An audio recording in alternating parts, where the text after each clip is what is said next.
So I lived in Eastern Europe for a while. And, they're racist. There's a gypsy village, right? So pretty much what happened is like gypsies, they have this belief that there's a gypsy fucking went in and stole the nails that Jesus Christ was gonna get nailed to, and they removed the fucking nails that was gonna happen, and they traded it with some other kind of material that was gonna hurt less, and because of that, the gypsy race is able to steal with impunity without any spiritual consequences for all the rest of their generations, right? At least that's what I've heard.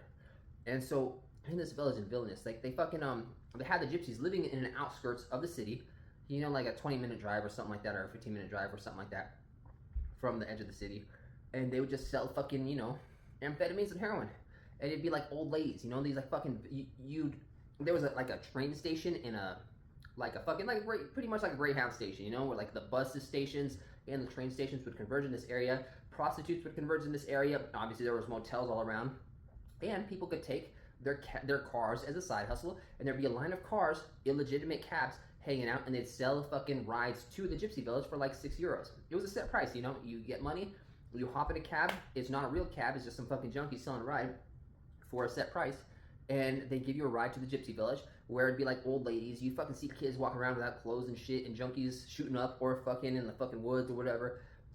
And there'd be like these fucking thrown together huts and shit like that, and you could pick up drugs, you know, and there'd be lines of junkies outside, and it'd just be at a window, and you know, it'd be like some old lady fucking, you know, serving up how many bags you need. They count up the bags, send them out the window, and if fucking police decide to raid, then they just throw them in a fucking pot of whatever acid or whatever to get rid of all their shit.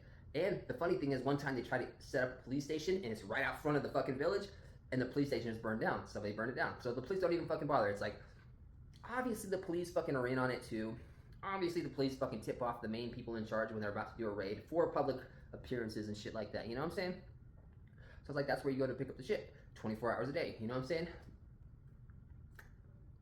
Is that in any city, the whole drug economy is controlled and known by the state and the people on the outskirts. You know what I'm saying? It's like the people on the outskirts, like the main people in charge, are the ones getting money, and they're working with the people in the state. Anybody in between that's just like, oh, I'm gonna be a drug dealer, pops up, they're gonna get snitched out by the competition and the police because they're fucking up with the business. It's like, you know what I'm saying? It's like the police, the heads of the police, the heads of the drug sales are all in cahoots. They all work together. The same shit pretty much everywhere. It's like it doesn't make sense to do otherwise, you know what I'm saying? And so the money comes from the prostitution, from whatever, and they all go to get money to get drugs.